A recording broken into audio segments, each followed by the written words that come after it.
So, even though we are in the middle of covering all the news that came from Riot's recent presentation, and we already talked about the cinematic, the polls, and the VGU, right in the middle of shoving the rest into a proper episode of Rift News, we got a public letter from Riot's CEO, whom you may know as Nicolo. Now of course, Nicolo is a different person from Mark Merrill and Brandon Beck. So if those two are the founders of Riot Games, you may be wondering, who is Nicolo then? Why have a CEO if you have the co-founders? Well, Nicolo, being the CEO, is far closer to actually dealing with Riot's products. Unfortunately, being a co-founder means that you have a lot of paperwork to do. You run a company. Now, a CEO technically does a similar thing, but in this case, the CEO is far more focused on the products. Most of the time, it is the CEO that is calling the shots when we get to talk about what will be made next. Not when we are talking about specific products in, let's say, League, that still falls under the game director of that game, but when we talk about the entire games, that's where the decisions come in. Now, from the reaction I saw on Twitter, a lot of writers were surprised that this letter became public. Apparently, at first, it was probably a private letter aimed at the rioters. And in my opinion, it is genuinely interesting to read. There are some really cool reveals here. But most of it is still political talk about the company, so I know the vast majority of you would never read it. So, to cash out on your laziness and to teach you something new, let me do it for you. So without further ado, let's talk about the post that came from the CEO of Riot Games himself, called Calling the Shots, the next 5 years at Riot Games. He starts with a short comparison of real-life choices to video games. This is to make sure even those who are not sure how companies are run understand how it all works. In games, you have micro-choices, which is stuff like moment-to-moment clicking, you know, CSing or holding an angle in Valorant. And then you have macro-choices, which is taking dragons, planning your comp in TFT, or deck building in Legends of Runeterra. As Nicolo mentioned, while these can't really be compared to real life, these metaphors help break down meaningful life decisions. One familiar choice would be when to call it a night. Get a win and end on a high note, or run it back and risk ending the night on a loss. As of the day Nicolo wrote this letter, he's been the CEO of Riot Games for a little over 4 years. And those 4 years had some magnificent wins, a handful of draws, and some painful losses. And throughout it all, Nicolo admitted the resilience of rioters and their dedication to players has been the thing that kept them all going forward. That's what is pushing them for the next win. So heading into 2022, he wanted to give his take on their company's KDA and where they were going. Personal note, I think he's absolutely right. Remember, rioters are real people, and so when you really don't like a thing and you really start bashing them, they are the ones who endure it and they fight on. So when it comes to Riot Games, the rioters are absolutely the heroes. Nicolo then mentions that 2021 was an incredible year for games overall, and especially for Riot. More than 180 million monthly players enjoyed Riot's games. Hundreds of millions joined them for the first season of Arcane. They also got the most watched worlds ever that year, and they got the first global championships for Valorant, Wild Rift, and Legends of Runeterra. They all also raised $12 million for charity, and accomplished so much more. And all of it happened during what's happening in the world. To be honest, I have to mention, those are some really impressive numbers. And I am very happy to see he avoided words such as engagement and monthly users. He called us monthly players, because that's who we are. Take notes, Blizzard. Anyway, he then continues with the words that it would be tempting to rest on this win and just coast from here. Play it safe, rinse and repeat. Become the kind of company investors love and players hate. So when they get into the debate whether to play it safe or to try for more, they know it's not really a question at all. They want to focus on being the most player-focused game company in the world.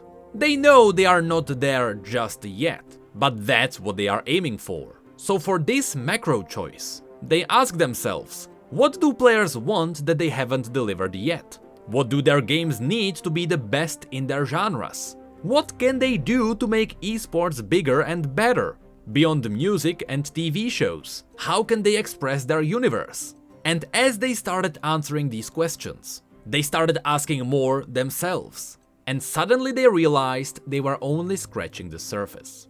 Personal note, when he talked about taking risks instead of playing it safe, I believe his words. I really do. Because when I had the chance to interview Mark Merrill, he told me the exact same thing. That they know that they can play it safe, but Riot is taking risks, because that's how you move forward. So I trust Nicolo that he's being genuine here.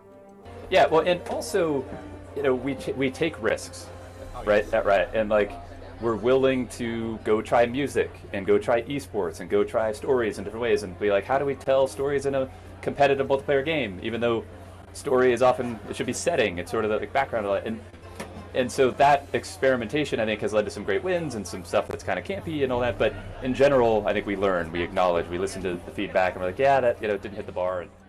Another side note, he said that they are asking themselves, what do players want? I'd like to chip in my thought. PvE, please. Riot is constantly said that they can't shove their lore into their game. Just make a short story mode. That's what quite a few people have been asking for. Anyway, then he talks about what do they do next. They often compare ranked seasons in their games to a climb. You start at the bottom and you slowly work your way up, in hopes of becoming the best. On the side, he points out that his favorite cinematic is The Climb, with his favorite world anthem being Rise, both sharing a similar theme. But when one decides to climb a mountain, they need a long-term plan for it. And to get to the top, you need to take small steps at a time. Otherwise, you risk tumbling down. He told us to think of League as the start of the climb. And over the years, they launched esports and music department and so on. Shortly after he became the CEO in 2017, their vision was clear. Their primary objective was to launch new games, turning Riot's game into Riot Games. But also to make esports sustainable, to plant a seed in the cinematic universe, and to work on diversity and inclusion. As of the day he wrote the letter, he felt good about the progress on the climb. They already launched 5 new games. Their esports are in the best spot yet. Arcane released worldwide. They got over 3,000 writers with new offices and studios. They learned how to come together around moments like Riot X Arcane, and they matured their culture, process, planning, diversity, inclusion, and so much more. So with all of this said, we then get to the big question, the most important one for most of you, calling the next shot. If they are not stopping here, what's next? Simply said, they will always make games. But they think that's an outdated way to categorize them. They don't want to be defined by the things they make. They want to be defined by the people they make them for. You heard it, people. We are the ones that define Riot. Monetization. In different words, they don't think of themselves as a game company, but as a gamers company. Games will always be a priority. But everything else that complements the game is vital too, which means stuff like esports to hype you up to play ranked, and TV shows or music to show you the world. And as an added value, these help spread their universe to people who may not even be playing games. Right after this, he then reassured us that they will not be watering down their games to make sure they hit a wider audience. In fact, it will be quite the opposite. They focus on depth, not breadth. I believe that Arcane is actually a good example of this. They could have gone the kids-friendly route to hit the widest audience possible, but in the end, they really didn't do it. It's a proof that they are aiming at specific audiences. Then Nicolo looks at the next few years and he teases what's coming. Of course, they will launch other games. Arcane Season 2 will also come out, and he teases that there will be more seasons than that, and a bunch of surprises. Now, reading surprises sounds interesting, Because he's talking about separate points here. He talked about games, he talked about TV shows, so it makes it seem like the surprises will be something different. Maybe it's gonna be something new, even beyond TV shows or music. But honestly, I have no idea what that could be. Then he talks about the fact that their focus audience is still the same one Brandon and Mark were looking for way back at the beginning. They would never settle for becoming developers who would let their players down and who would leave them behind to chase the next big thing. In his own words, they would rather shut down the company than ever become that. Then he gives us specific points on how they could make the next step on their climb, how they could shape the world of entertainment with games in its core. He didn't want to spoil anything, so he avoided big reveals, but at least he gave us 5 goals for 2022.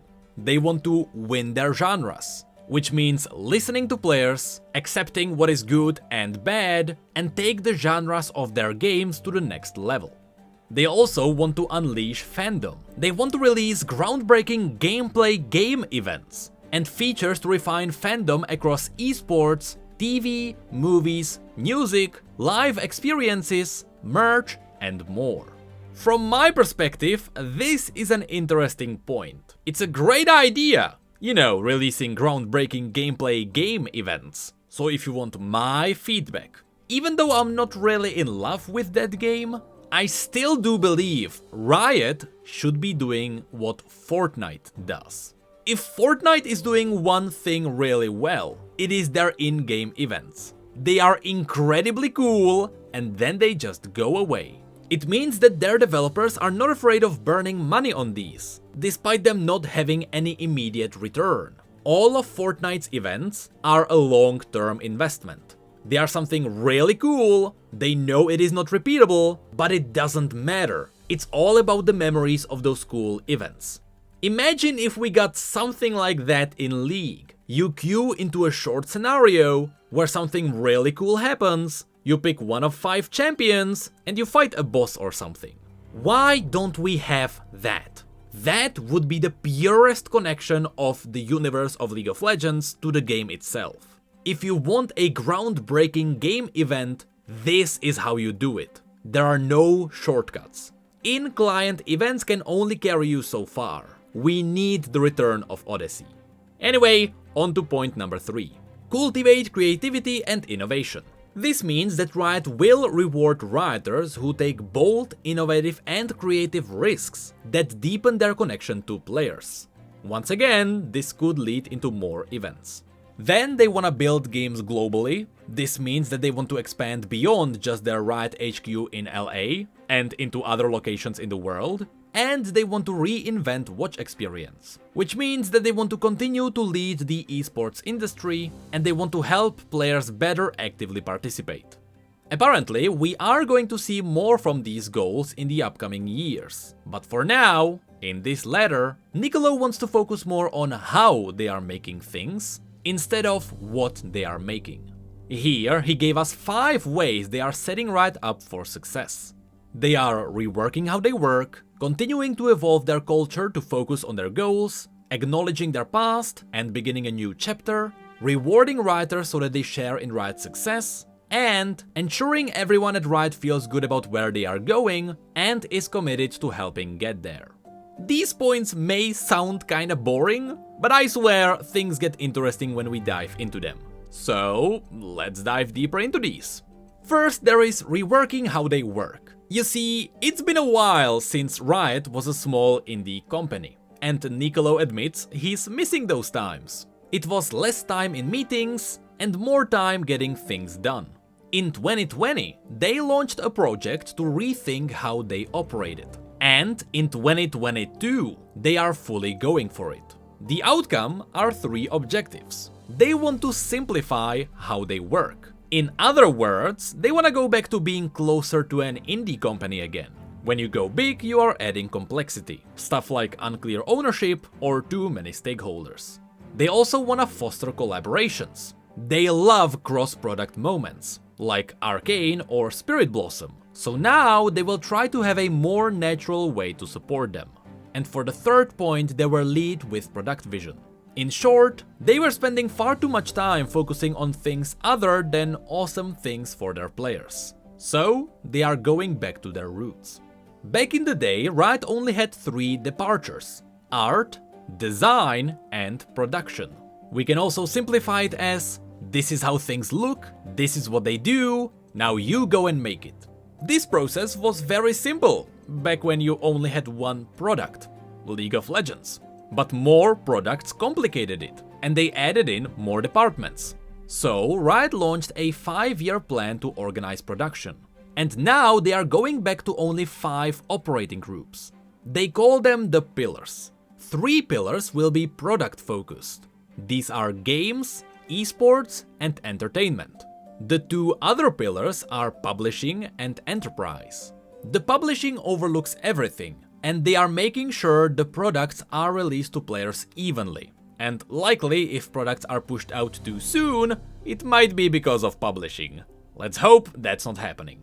And then there is the enterprise, which essentially makes sure all the other pillars are in a healthy state. It's basically the ground of Riot Games. And this group will be led by the president of Riot Games. A cool side effect of this is that the president himself will know exactly what is happening with their games. Next, Nicolo talked about another interesting point. Even though most people still work from home, the magic at Riot always happens when people form relationships as a team. So they are committed to balancing their virtual and in-person work to maintain their culture. And what is fascinating here is that he even shares details when it comes to their work attendance. He mentions that when they finally reopen their offices, Rioters will have 3 core days of work at the office and 2 flex days, where Rioters will have the option to work from home if they want. Honestly, this is amazing. If what is happening in the world taught us anything, it is that people can effectively work from home. And this is what most employers should consider. Absolutely amazing job on Riot's side here. And then he also mentions that in 2021, they announced new offices in Seattle and Shanghai, and they are thinking about more offices in 2022. The second way to success is drafting the right team when it comes to culture. Just like when you go for a draft team in League. When making games, you need the right team so you know you are not doomed from the very start. And to get that kind of team, they want to make sure everyone works together, everyone feels supported, and ideas are getting productive feedback. On top of this, their diversity and inclusion team, which now includes 9 Rioters, added a stronger diversity lens on their performance, compensation, and promotion process. Now, especially if you know about the allegations, and what's been happening with some of the past harassment at Riot, you know Nicolo is dancing around the elephant in the room with these words. But don't worry, he is going to get to it in just a moment. To end this part, he mentioned that to deal with external issues, they will focus on actions over words. That's why they started things like their Underrepresented Funders Fund or the Riot Games Social Impact Fund, which directly and financially help indie developers in need. And now we get to the elephant in the room.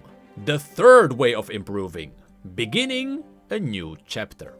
3 years ago, in Nicolo's own words, Riot has been at the heart of a reckoning in their industry. Long story short, if somehow you don't know, Riot had some serious harassment happening at their offices, which eventually ended up in a courtroom. Nicolo mentioned that they have come a long way since then, but they still have a lot of work to do. While they are proud of how far they came, they still need to take responsibility for their past. Apparently, each year they spend tens of millions of dollars on lawyers to resolve the case, which could have been money paid to the women in the class and to invest into Riot's future. So it became clear the better option was to settle it all immediately. Now, unfortunately, he doesn't mention it in the letter, but if you don't know, Riot settled the case with a $100 million payout to their female employees. But we shouldn't forget that originally, Riot wanted to pay out only $10 million. And, in the words of past Riot employees, $100 million is one moderately successful skin release. so it may not be much in comparison to the company's value. But now, let's continue. He then mentions that he doesn't want people to forget the past and move on.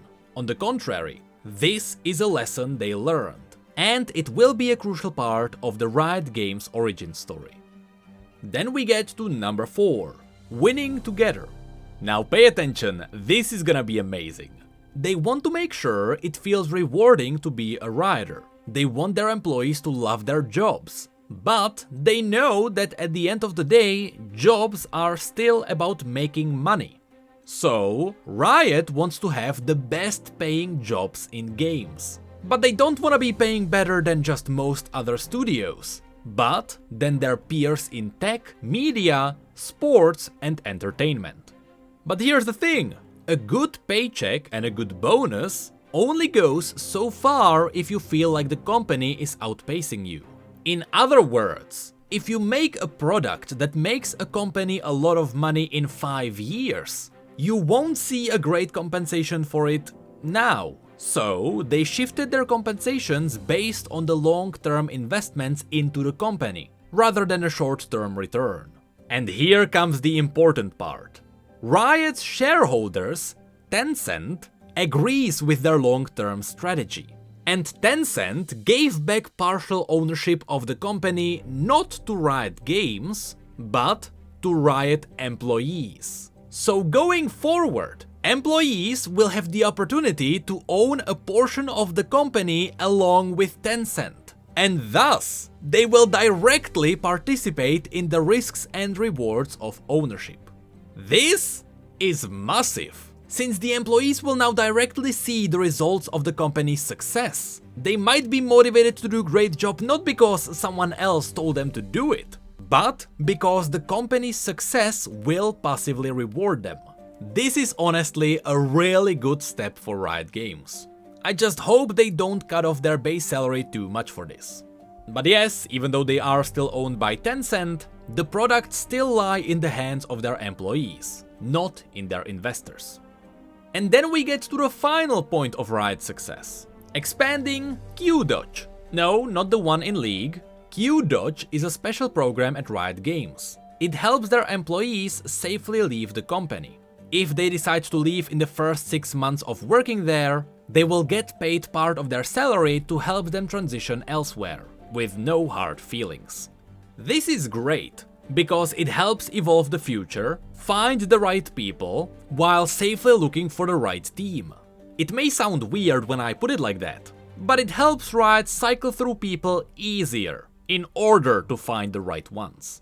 You see, Rioters who decide to leave will receive 25% of their base salary, and they will get full bonuses, even if they leave before they are paid out. This makes sure no one feels pressured to stay or leave Riot. People can decide on their own. And that's where the letter ends. Niccolo is then thanking everyone, but you know, that part is always the same. So yeah, I think this was a pretty good one. The evolution of Riot makes sense. It is really cool to see that they wanna try and become an indie company again, while being limited into being a giant corporation. It is also very interesting to see that they want to have the most satisfied employees out there. And it is not just words, they are actually doing things. And finally, it is clear that they are really aiming for the top. No corners cut. And I'm simply really glad to hear that. But even better than that, by far the best part of the letter was that there was no mention of NFTs.